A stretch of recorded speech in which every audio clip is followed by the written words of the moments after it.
대통령이 뭐 유럽 순방을 미루고까지 민생토론회에 올인하고 있는 이걸 놓고 야당에서는 아니 대통령의 뭐 선거 개입 아니냐, 관권 선거를 하겠다는 거냐, 900조에 이르는 선거 공약을 지금 하고 있는데 그게 실천되겠느냐 맹비난하고 있기도 합니다.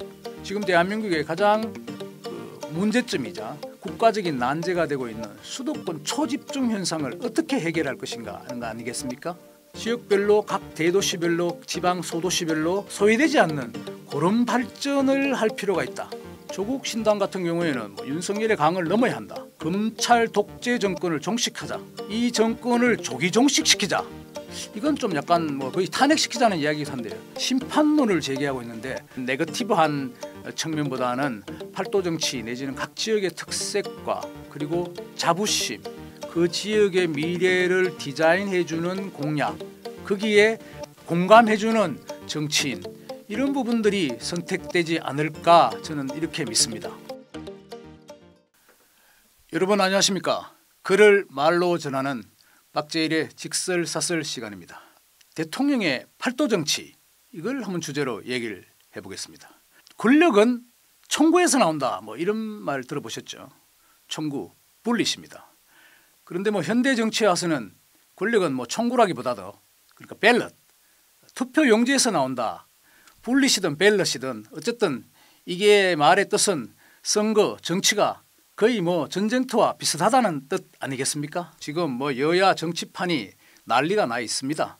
근데 주목되는 장면을 저는 하나 보고 있습니다. 윤석열 대통령의 민생 토론회인데요. 지금 18번째 했습니까? 대통령이 유럽 순방을 미루고까지 민생 토론회에 올인하고 있는 장면입니다. 이걸 놓고 야당에서는 아니 대통령의 선거 개입 아니냐, 관권 선거를 하겠다는 거냐, 900조에 이르는 선거 공약을 지금 하고 있는데 그게 실천되겠느냐 맹비난하고 있기도 합니다. 어쨌든 그게 짜여진 각본이든 아니든 간에 일종의 현직 대통령이 가질 수 있는 프리미엄 정치다, 이렇게 생각합니다. 또 바꿔 생각하면 예전에 문재인 정권 당시에는 코로나입니까? 그때 총선 직전에는 코로나 지원금을 살포했다는 비판을 받기도 했고, 또 지난 대통령 선거 직전에는 전기료, 가스료 인상 이런 거를 뒤로 미루기도 하고 소상공인 자영업자들의 지원금은 풀기도 했지 않습니까? 그게 또 다 넘어가기도 했습니다. 대통령의 정치 중립 문제는 뒤에서 한번 좀 더 소상히 따져보기로 하고요. 한동훈 비대위원장은 좀 전국을 돌면서 여러 얘기를 했죠. 팔도 정치, 전 이렇게 명명하고 싶은데 지역 맞춤형 발언, 예를 들면은 강원도에 가서는 강원도의 4월은 굉장히 아름답다. 내가 21세기를 18 전투비행단에서 보냈다, 이렇게 얘기했고요. 광주에 가서는 또 이렇게 얘기했습니다.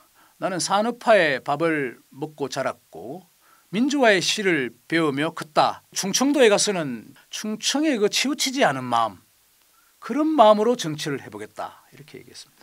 대구에서도 여러 발언들이 있었죠. 대구가 자유민주주의를 위해서 끝까지 싸운 점을 존중한다. 더구나 대구 시민들이 더위를 이겨내는 그것도 더 존중한다, 이렇게 얘기를 했습니다. 전국회 맞춤형 발언들을 하면서 상당히 지지율을 끌어올렸다고 보는 것이고요. 이걸 윤석열 대통령도 지금 좀 인용하고 있다, 이용하고 있다, 활용하고 있다, 이렇게 느껴집니다. 윤석열 대통령의 민생 토론에도 이렇게 지켜보니까 굉장히 지역 밀착성 발언들을 많이 하고 있습니다. 예를 들면 재건축, 재개발, 의사, 정원 문제, 그리고 반도체 투자, 그린벨트 풀기, 금융과 관련해서는 상속세를 좀 줄인다든가, 그리고 또 교통 인프라 부분에서는 GTX를 전국적으로 활용해 보겠다든가, 광역권 도시철도망 구축, 원전 산업을 다시 부활시키겠다. 여기다가 대학생 장학금이나 아니면 청년들의 지원금, 출산 장려금 이런 것까지 세세하게 다루는 모습을 보았습니다. 그리고 그 각 지역의 처한 사정들에 대해서도 조금 더 알고 있거나 아니면 알려고 노력하는 부분이 있죠. 부산 같은 경우에도 부산 신항, 북항을 개발한다, 가덕도 신강을 해주겠다, 이렇게 공약성 발언을 얘기도 했지만은 부산이 싱가포르 같이 돼야 된다는 이 부분에 대해서는 싱가포르보다 훨씬 더 부산이 산업적인 배치면에서 크다, 이런 얘기를 하기도 했고,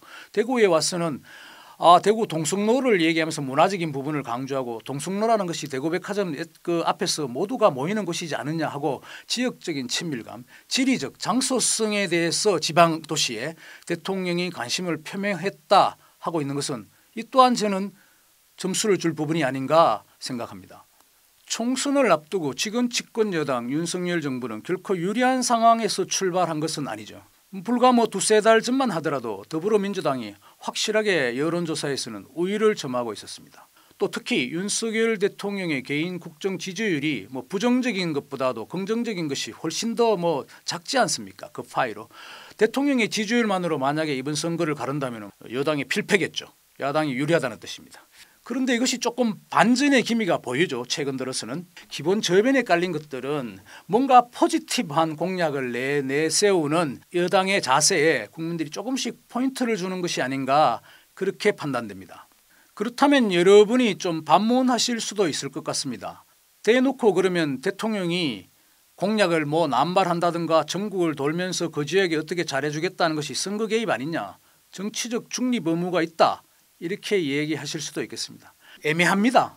어디가 행정의 영역이고 어디까지가 정치의 영역인지 그 구분도 행정학자나 정치학자 사이에서는 논란이 있다는 뜻이죠. 법마저도 그런 부분이 있습니다. 현실적으로. 그만큼 대통령의 정치적 중립은 일도 양단으로 판단하기는 어려운 문제다 하는 것을 거듭 말씀드립니다. 모든 야당은 거의 윤석열 정권 심판론을 들고 나오고 있습니다. 조국 신당 같은 경우에는 윤석열의 강을 넘어야 한다. 검찰 독재 정권을 종식하자. 이 정권을 조기 종식시키자.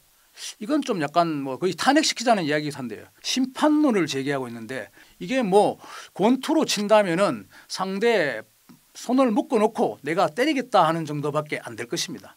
제가 팔도 정치라고 말씀드렸지만 예전에 아주 오래전에 꽃피는 팔도강산이라는 KBS 드라마가 있었죠. 김희갑 선생님이 나오셨나요? 굉장히 인기가 있었습니다. 아무래도 군의주의 통치 시절에 국민 전체 총의를 모으고 각 지역의 불협화음을 좀 죽이면서 국가적인 에너지를 모아가겠다 하는 목표 아래 이걸 드라마에 투영시킨 것이겠죠. 그 당시로서는 국민적 단결 이런 측면에서는 굉장히 효율적인 재미를 본 그런 드라마였을 겁니다. 팔도 정치 이 부분에 대해서 제가 다시 한번 좀 높이 평가하는 이유를 한번 말씀드릴게요.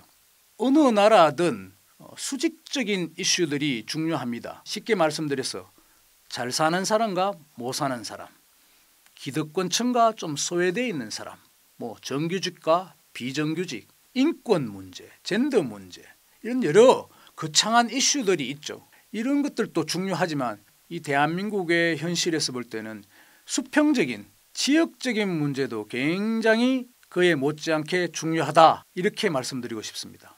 무슨 말이냐? 예를 들면 지금 대한민국의 가장 문제점이자 국가적인 난제가 되고 있는 수도권 초집중 현상을 어떻게 해결할 것인가 하는 거 아니겠습니까? 지역별로 각 대도시별로 지방 소도시별로 소외되지 않는 그런 발전을 할 필요가 있다. 그러기 위해서는 팔도 정치가 좀 필요하다 이렇게 보는 것입니다. 궁극적으로는 대한민국의 통합, 대한민국의 그런 발전, 균형 발전 이런 가치를 지향하는 것인데 결국 보수는 여기에 조금 더 무게중심을 두었다고 볼 수 있죠. 예를 들면 오래전에 박정희 시대 때는 이미 전라도 여수라든가 광양 그리고 이 경남의 창원 이렇게 해서 또 울산, 포항 심지어는 내륙도시 대전을 각자 지역 특성에 맞는 도시 내지는 산업기지로 발전시켰지 않습니까? 그런 팔도 정치의 일환이기도 했다는 것이죠.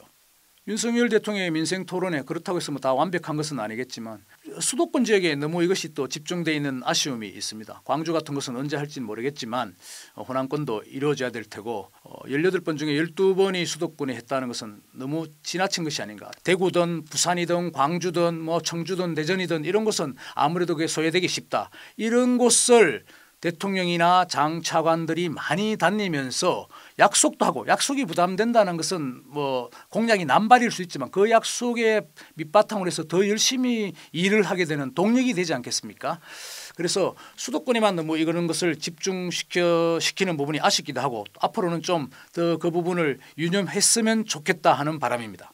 대통령의 민생토론회 모두의 야당은 공약 남발이다. 900조 원 그 많은 돈을 어떻게 동원하겠느냐 이런 비판도 했습니다만 뭐 또 따지고 보면 국민들이라고 그 많은 공약 대통령의 언급 덕담 내지는 지역에 와서 이렇게 해보겠다 하는 말을 다 믿겠습니까? 요즘 똑똑한 국민들이 목련이 핀다는 4월 서로 지금 우리가 성자가 되겠다고 하고 있는데 제가 보기에는 팔도 정치를 잘 하는 쪽이 이기지 않을까 이렇게 보고 있습니다. 정치 애널리스트들은 방송이나 뭐 유튜브에 나와서 각 지역의 선거 구도가 어떻고 선거 공약이 이렇게 돼서 이쪽이 유리하다 하고 뭐 또 아니면 자기 편을 들고 싶은 쪽을 굉장히 부추겨주고 강조하고 있는 시절이 됐지만 네거티브한 측면보다는 팔도 정치 내지는 각 지역의 특색과 그리고 자부심 그 지역의 미래를 디자인해주는 공약 거기에 공감해주는 정치인 이런 부분들이 선택되지 않을까 저는 이렇게 믿습니다. 팔도를 다 생각하는 국토 구석구석을 좀 생각하는 그리고 각 지역에 출마하신 분들은 그 지역의 현안들을 굉장히 천착하고 이쁜 정책을 만들고 희망과 꿈을 좀 내어주는 그런 선거 또 그런 정치인들이 많이 나왔으면 하는 바람입니다. 글을 말로 풀어드리는 박재일의 직설사설 오늘은 여기서 마치겠습니다. 안녕히 계십시오.